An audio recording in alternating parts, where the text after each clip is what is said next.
मित्रांनो, आज मी अशी क्रिया घेऊन आलेली, खूप जास्त इफेक्टिव्ह आणि स्पेशली ज्यांचा अप्पर बॅक खूप टाईट आहे, तिथे खूप जास्त स्टिफनेस आहे, त्यासाठी ही क्रिया आपण वॉलच्या सहाऱ्याने करणार आहोत आणि ह्यामुळे पाठदुखी मानदुखीची समस्या सुद्धा आपली बरी होणार आहे. तर कशी करायची? या पद्धतीने वॉलला असे दोन्ही हात ठेवायचे आणि लेफ्ट हँड असा फोल्ड करत डोक्याच्या मागे ठेवायचा आणि इथे असं रिचला टच करायचंय आणि पूर्ण असं टर्न व्हायचं.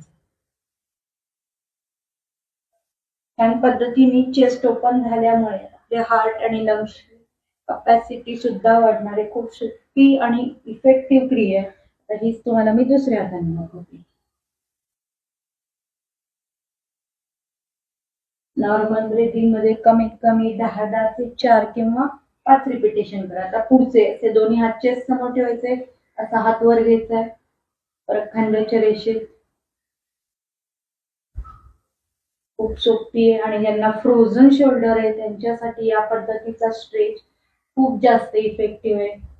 त्याचप्रमाणे लोअर बॅक वाल्यांसाठी सुद्धा हा स्ट्रेच खूप छान आहे.